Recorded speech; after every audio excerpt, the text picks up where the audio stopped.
The third thing that I want you to think about is when meeting a new person is what I'll call considerations. You want to be considerate of what their needs are. Their needs might be that they're looking around and maybe they're looking for the washroom or something like that.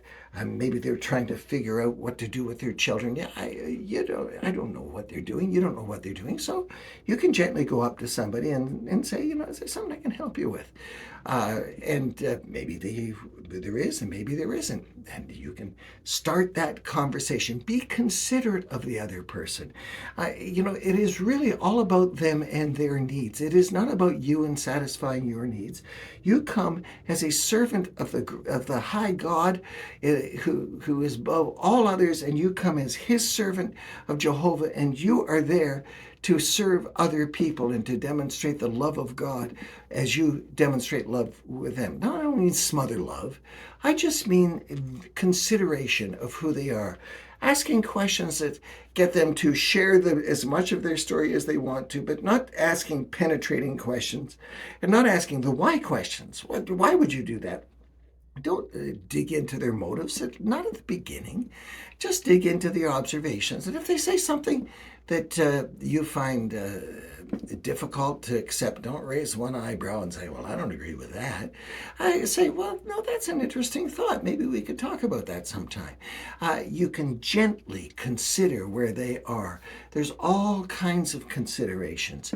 Help that newcomer fit in. They come in with that invisible sign on them that says, do I fit here? Make sure that that new person does. Make sure that you consider all the other things that we've talked about, of introducing them to people who are more like them than you are, and all of those things that go together.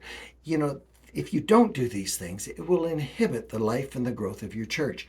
Your church is going to leak every year. You're going to lose roughly 10% of your people because they're going to die, they're going to move away, they're going to fall away. It doesn't make a difference. They're going to be away, they're gone. And if you don't have 10% more coming in, then your church is going to languish and it is going to get smaller and smaller. And that's what's happening on average in North America. And that's because when people do come in, first of all, you got to invite them in.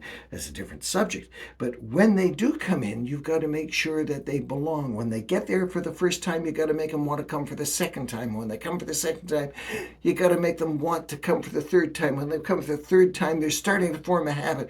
And if they don't come the fourth time and you notice and say, boy, I missed you on Sunday. Was there anything that came up that was a problem I can pray about? You can have a gentle conversation with them. You don't ask the question, well, where were you? Don't you know that membership requires that you show up X number of Sundays a year? You're not going to take that kind of an attitude. You're going to demonstrate that you care about them and you're showing them consideration.